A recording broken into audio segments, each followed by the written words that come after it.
How's it going? Yes. Yes, indeed, go birds. Hi, everyone. I know I have the coolest session, so this is pretty awesome. Well, it is great to be back in New York, home of bagels, skyscrapers, until recently our guest. Giants fans, no hard feelings, right? You shipped Saquon down I-95, and he repaid my Eagles with a Lombardi and 2,000 yards. So, I am a lifelong Eagles fan. I am from Philly.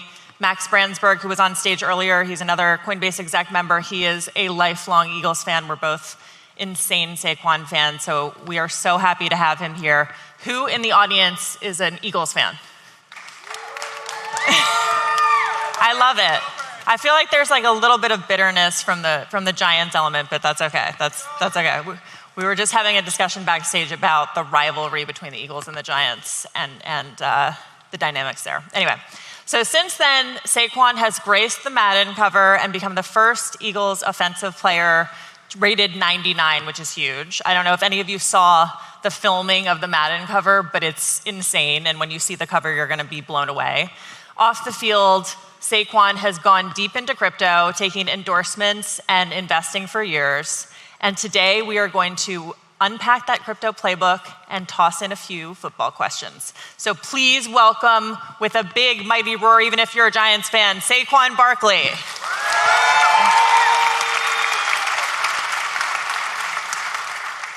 So, like many, I noticed in 2021 when you decided to take endorsement money in Bitcoin.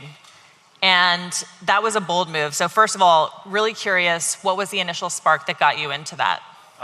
Yeah, that's a great question. First, thank you guys for having me.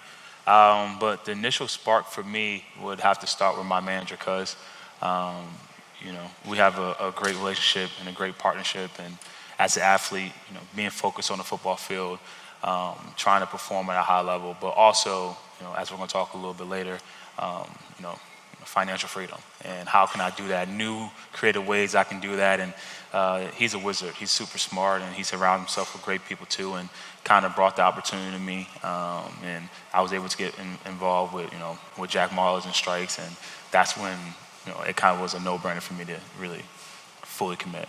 That's amazing. So at that time, Bitcoin had fallen from a peak of 60K to almost 30K. And so how did you decide at that moment to invest? And I was just curious, did people around you kind of say that was a dumb or crazy thing? Yeah, I mean, people are going to say, they're always going to have something to say no matter what. That's something my mom taught me, whether it's, it's getting involved into new things, whether it's in football, they're always going to have something to say. But for me, I felt like it was the right time to get involved. Me and my manager, Cuz, and having conversation with Pomp and Jack, I felt like that was the perfect time to do it. And I was able to get on a phone call with Michael Saylor, and back then he told me that I should take all my money and put it in. I think he's doing pretty well. I probably should listen to him. But yeah, you're gonna have people who have their opinions, but that's what I felt like was right. And I have a big thing within myself. I never want to be the smartest person in the room. And I feel like the only way you're going to grow and improve is by surrounding yourself with super smart people. And I know I have super smart people around me, and it was the right decision to make. That's awesome.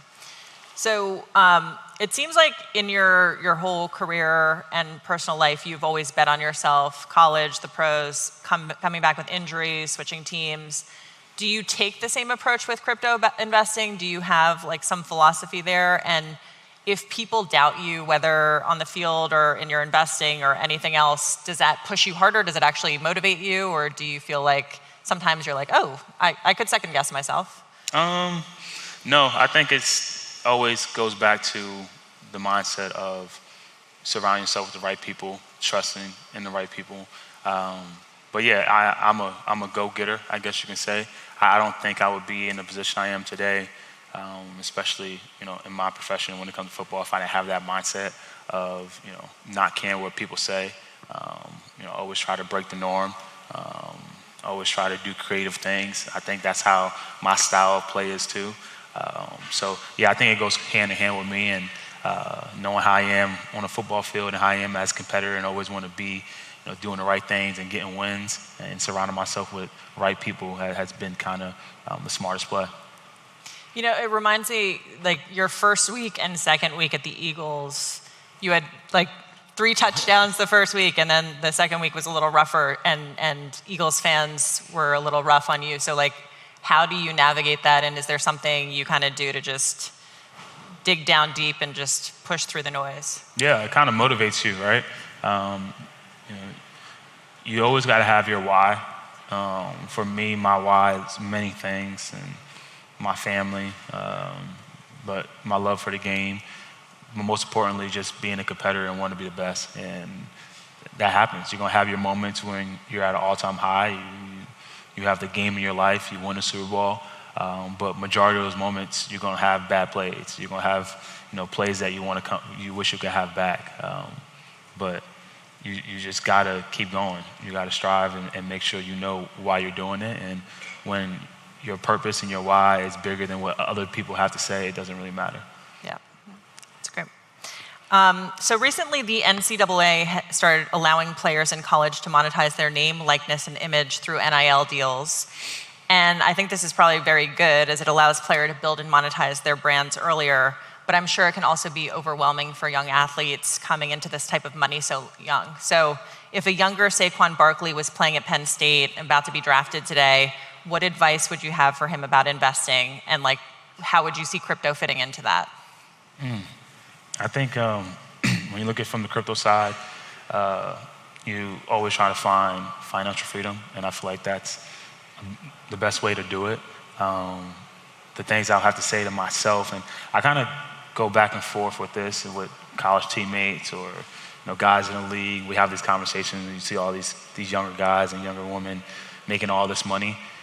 It's sad, though, to say, like, financial literacy is not there for a lot of us. And I'm honest enough to admit that was the case for me, too. I got really lucky. I've been able to surround myself with some really, really smart people and great people, too. That's not the case for a lot of guys. And you hear a lot of horror stories of guys that just got into the NFL, and now when it started, these guys are getting paid at 17, 16 years old in high school. So the best advice that I would give is just educate yourself. Try to educate yourself as best as you can. For our profession, majority of us, are black men, and we don't come from much. We're not having those conversations with our parents. Some guys, their only way out, they believe, is play football or rap or play basketball. And, when you get all this money, it's kind of like, whoa, okay, now what? And a lot of us are not ready for that moment. And I've made a lot of mistakes in my life. I wasn't, 100% ready for that moment, but I was able to find really, really smart people and people that I can trust. So that would probably be my best advice that I would give to myself and to all the younger guys now and younger women now, is surround yourself with the right people and just educate yourself as much as you can. Do you find that these younger players are asking you for tips? No, not really. Yeah. To be honest. But also I got to take that on my own, and as a leader in the NFL and as an older guy. And when I talk about all the time with my team and my boys, and I got to stop talking about it and actually do it. And there's got to create some seminar, got to create something where, the NFL actually does that. And when you are considered a top 30 player, your junior year or your sophomore year, they bring you into Indianapolis. But all the horror stories that come up is like, these people are going to steal your money, or don't trust this woman, or you got all these older guys that's coming, and they're not telling you that, your money can make money. Mm-hmm. You can get involved in cool, unique things that you're passionate about, and you can create that, financial freedom. So maybe just create a seminar or create a space where, I'm able to continue to educate myself, because I still need to get educated on it, but also educate these young men and women, and maybe grab some of you guys here and be able to show them what it takes to really do it at the highest level. Yeah, I think that's really interesting. I mean, I think the whole roots of crypto are oriented around economic freedom and taking control of your own economic future, and yet it's a scary ride, because with volatility, it can kind of feel like you don't exactly know what you're doing. And like if you look at Bitcoin over a long period of time, everybody's done great. If you look over short bursts, it looks super volatile. And so it's an interesting thing. So on that note, every NFL player notoriously has their welcome to NFL moment where you transition from college to the pros and someone hits you and you've said, oh my gosh, like this is different. This feels very different to be in the pros. And so every new crypto investor has their welcome to crypto moment where the markets swing and you experience that volatility. How do you react in those moments, whether it's with crypto or something else or in your life where there's something that's super volatile and you're trying to kind of like navigate through it and make decisions but not overreact to the situation? Yeah, on the crypto side, you definitely, I remember kind of like my first time when you had the dip or it went down and I'm like, whoa, what is going on? Yeah. What did I do here? And then you see everyone on social media, they're like, buy the dip, buy the dip. So like, I'm just learning, like, as I said, I'm educating myself going through this and I'm talking to my manager and I'm like, what is going on? And for him to be able to, calm me down and get me to understand, the long run. But it's kind of like anything in life. You can't get too caught up into the highs. You can't get too caught up into lows. And kind of like example that you use, week 1, being a Philadelphia Eagle, it was, thank you, Giants. He's the best. He's going to do this for us. So the next week, I dropped the ball, and they were like, go back to New York. And I'm like, it just doesn't work. It just doesn't work like that. Yeah. But yeah, you have your moments. But I think when you really, you buy into it and you really believe into it, you don't really get caught up in it. For the long run, it's going to work out. And you just got to have faith. Do you, are you on Twitter? Like, do you like to catch up on what people are saying about crypto and tech, or what do you like? Where do you like to learn? I would say I was way before. When in football season, I try to stay off a little bit for good reasons and bad reasons. When you're playing well, it's an amazing place to be on. Don't get me wrong, but I know how quick it could turn. But the Pomps and Antum is a really good friend of mine. I think his tweets are hilarious, but I think he does a really good job of educating people, and to be able to meet him, and also him being a big Philadelphia Eagle fan. Got to meet him before I played in Philly. First time I actually met him, I was a Giants, and that was my last time playing in MetLife, and we beat the Eagles. So that's a fun little story that we have. But Pomps and Anselm probably the two biggest ones I go to. That's awesome.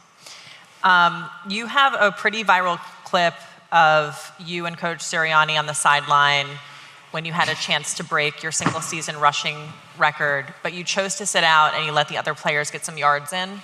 And I think the quote was, let the young guys eat.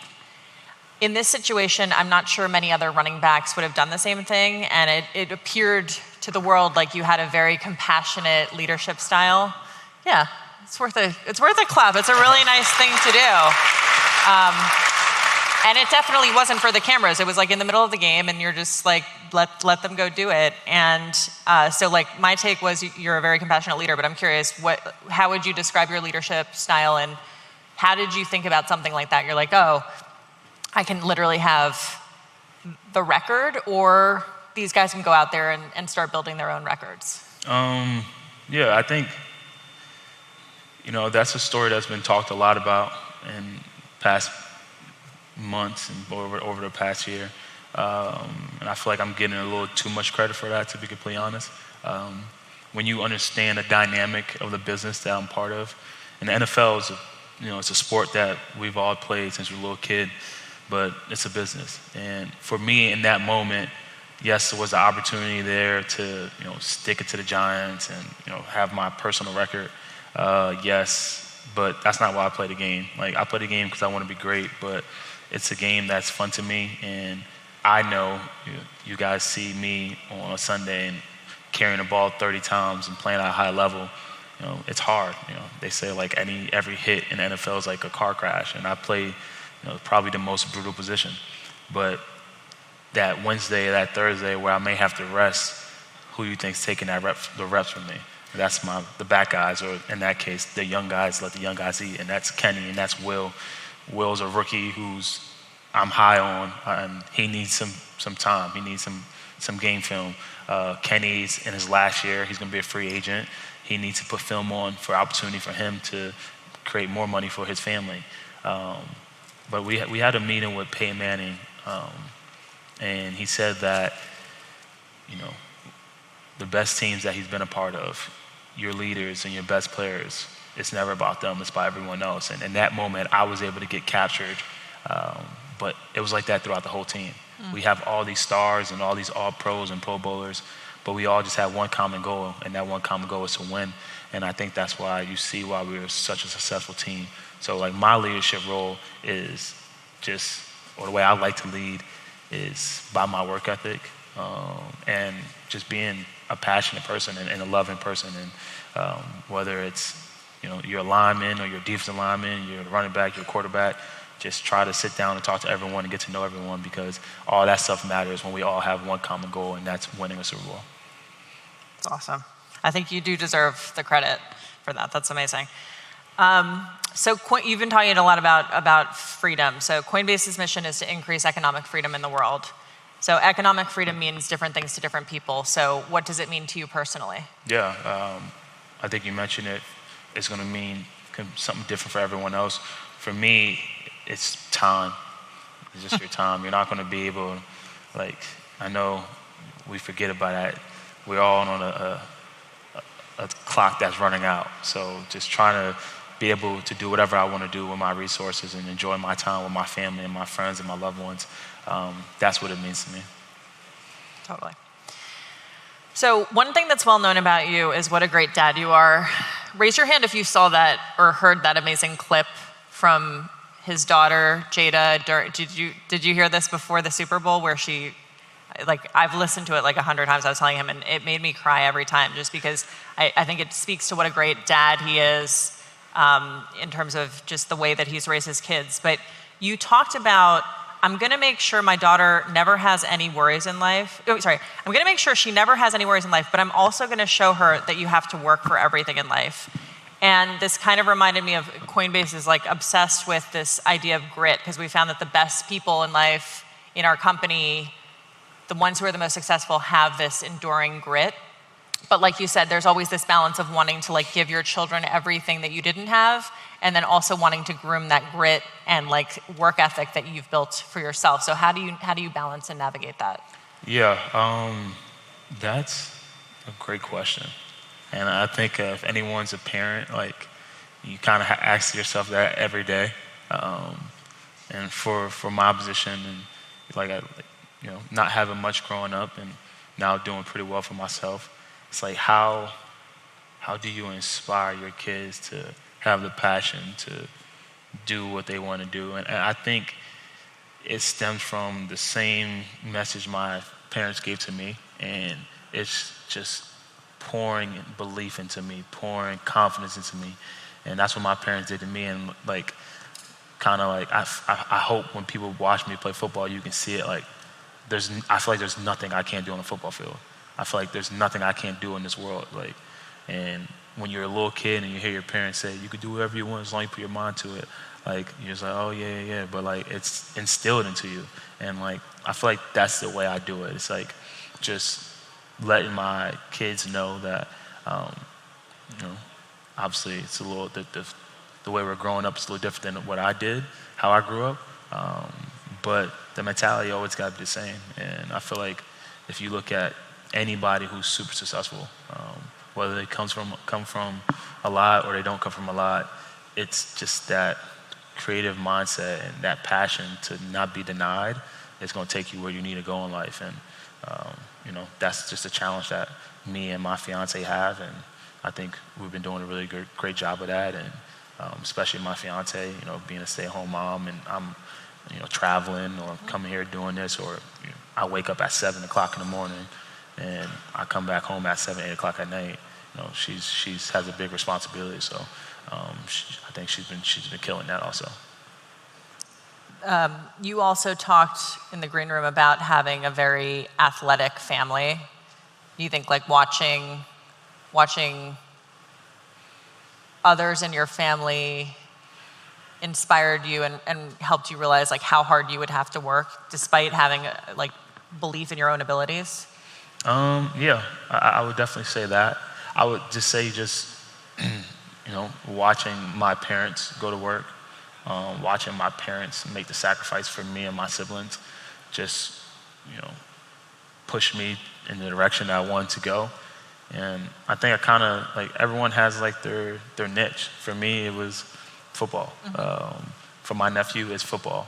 For my daughter, it's more like, the Bible and arts. She likes stuff like that. Even though I think she could be an Olympic gold runner, but I'll try to push her that way. But it just, she loves like watching Alexander Hamilton and dancing. Cool. And my son, he's running around, jumping, trying to jump backwards over pillows. So he might fall in love with football. Yeah. But we all have our own thing, and you just got to find something that you're passionate about and that you love, and you just got to go attack it. I love that. Where do you think crypto could be when they're your age? Do you think that your children are going to have their investment accounts all in crypto? Have you ever thought about what they might be doing? That's a good question. I never thought about it that way, to be honest. But I don't even know where it's going to be by time, right? It's all changing. It's all good things, though. So I would say, I don't really have a great answer for that one, but possibilities are endless there, to be honest. It's interesting to watch a lot of Generation Z just transact their whole lives in crypto, and so it'll be interesting to see how the trend carries. So I do know you have friends in the audience. You've been, as we said, you've been in crypto for quite a long time. What draws you to the community? What energizes you? Like what do you find surprising or motivating about the crypto or the tech community that is potentially different from sports? It's different, but it's the same too. Especially, when you see the followers of this space, this world. We were talking about it back there. It's kind of like Eagles fans. They're super passionate. They're not scared to let their feelings be known, their opinions to be known, and they got your back. I remember when I announced that I was getting involved. I got a lot of love and support. And another thing I find similar is be able to meet a lot of these successful people. That success is the same in any profession. What it takes to be successful. You got someone who's super talented, surround themselves with a great team, and able to do what they want to accomplish. So I would say that's probably the similarities that I've seen since I've been getting involved in it. That's awesome. Well, you are an amazing startup investor too, and you've invested in some of the biggest disruptors, including Ramp and Anduril. So was there something that caught your eye with those? Is there a space that you like outside or inside of crypto that you've been interested in tech that you like? And what is it about that you like about these companies that gets you like excited? I've seen the pictures with you and Palmer. It's fun. Yeah, the thing that gets me excited, especially like with Ramp and Anduril, it's getting to know the team, getting to know the guys, and whether it's Palmer, whether it's Trey, whether it's Matt on the Anduril side, or whether it's Eric and Kareem on the Ramp side, like they are amazing people and super talented. But like when you actually get to know them and spend time with them, like I said, there's no success is not an accident in any form or way you look at it. And there's a reason why, and the way that they run things, the way that they handle things, the culture that they're building. And now that I'm allowing myself to be involved with that, it's been super special to me. But just continue to try to get myself involved with tech companies, with the tech side, and just continue to just surround myself with the right people. Like I keep mentioning, I have an amazing manager. We're both big Peter Thiel fans, and just kind of trying to follow his philosophy of finding things that are new and that's never been done before. But it's been fun. It's been a fun ride, and interesting too, because I'm the whole time, I'm putting myself in these rooms and having conversations with these people, and I'm just learning. Yeah. I'm just trying to educate myself as best as I can. So it's been super fun. Founders are fun. Why do you think crypto resonates so well with athletes? Financial freedom. I think when you look back in the day, a lot of these athletes, especially in the NFL, the money that we're making now and the contract sizes that we're making compared to what they were making is not even close. And a lot of guys sadly go broke. And I forgot the percentage of NFL athletes that go broke.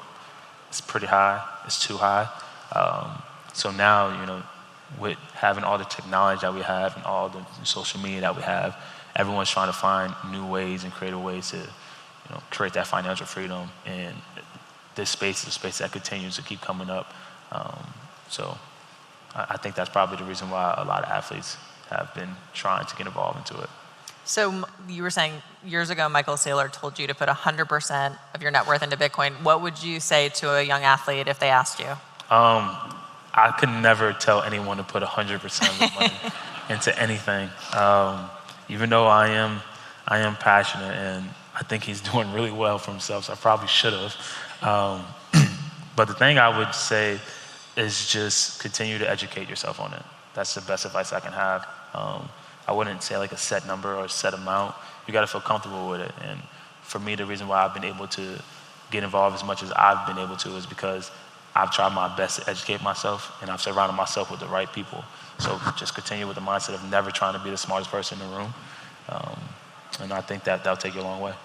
Cool. Let's end with rapid fire. Who is on your Mount Rushmore of running backs? Dang. All right, so Barry's first, Walter. You guys know who that is, right? Those two guys. Okay, all right. Barry, Walter.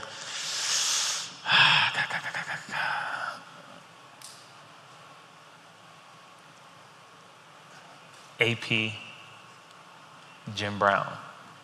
Now, I don't necessarily think those are like the best four. Mm-hmm. Barry's the best, but like my four favorite. Mm-hmm. You liked watching them? Yeah, I would say those four. And if I could add no one, it'd be like Marsh Falk. But who squats more, you or Jalen Hurts? I get asked this question a lot. And Jalen, that's my guy. I think he would sit here and say if he squatted more than me, we'd probably have a problem. Just because he plays quarterback and I play running back. But yeah, it's more power to him because he's a quarterback and he's super strong. But it's not competitive. One piece of money advice you'd give your younger self? A lot.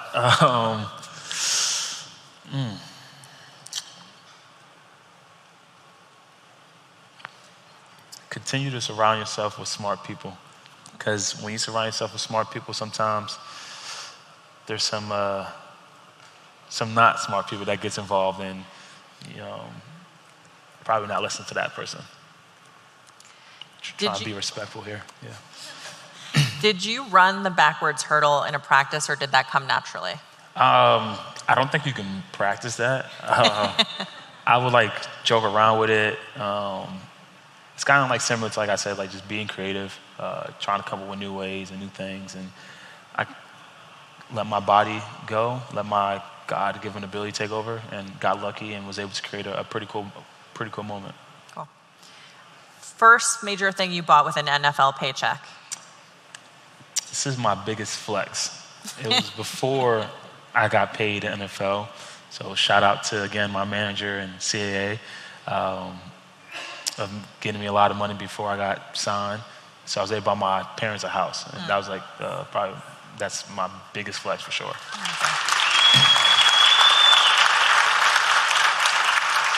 Go-to hype song before a game if you have one. I don't know if this crowd's gonna be familiar with it. Rod Wave, it's a really famous artist. Cool. Probably not so much right now, he got in trouble. But Rod Wave 25. Cool. Great song if you guys want to listen to it. What historically great defensive player do you wish you could have gone up against? Brian Dawkins. You're like... I actually just had a golfing event with him. Yeah. And like, I was like, me and you in the hole 10 times. And he was like, first question he asked, how much space? And we were like this, and he was like, well, I'll give you 3 or 4. And I was like, damn, 3 or 4? Like, I was hoping I'd get 5, but it's Brian Dawkins, so, I'll give him the benefit of the doubt, but especially being an Eagle player now, definitely Brian Dawkins. That's awesome. If you could play any other sport, what would you play? If God could bless me with the talent he blessed me with football, it would be golf. No, it's a no-brainer. I'm a little frustrated. I played today, and I have a goal to break 80. I got close, and I'm in my dip phase right now. Let's say that in my golf game. So we'll figure that out. Got to persist. Mm-hmm. What's your favorite cheat meal? Yeah, we're talking about this. I don't think it's a cheat meal. I think a cheat meal is like anything that you eat, your body like doesn't really like it. Like say if you had like McDonald's and you wake up the next day, you're like, why did I eat that McDonald's? Chick-fil-A, I guess it's fast food, but for me, it doesn't. The nuggets and fries feels good. Yeah, it just feels good. You do a lot of interviews. Is there a question that you haven't been asked that you wish you were asked? Okay. And do I have to answer my question too? Yeah, do it. Yeah, do it both. Let's put the work on you. All right. I was talking about this the other day. I don't know if I'm probably just going to talk in circles here, but I get credited a lot for the backwards hurdle, which, don't get me wrong, is unbelievable. And I know God has blessed me, but I feel like that people fail to realize like how competitive and how much work I put into my craft. I think a lot of people just think it's like, and I get it, that, that guy's just super talented. Like, and I kind of I see it as disrespect to me because it's not giving any credit to the work that I put in. And I think if you ask anybody that knows me, like they see the squat, 600 pounds, or me lifting 405 pounds on a clean, but like there's a lot of work that went into that. Like people think I just roll out the bed and it happens. And there's guys like that in the NFL, don't get me wrong, but I don't believe that's the case for me. I think it's a blend of the mentality I have, the passion I have, the work ethic I have, and the good Lord took a little his time with me too. I am aware of that. So that'd probably be like my question and answer at the same time. Yeah, this reminds me a lot of like Tom Brady says this. He's like, talent only gets you so far. It's the work ethic and the hard work that takes you to the next level. Final question, any plans for Father's Day? I lied. Remember I said I want to go golf? Yeah. Sorry, backstage I said I want to go golf. My sister graduation. So my sister graduated from West Virginia, so she got a graduation party. So yeah, Sunday I will be in Pennsylvania if any of you guys are around. Amazing. Yeah, we'll all join the graduation party. Saquon Barkley, you are such an inspiration to us all. Thank you so much for taking this time. Thank you for having me.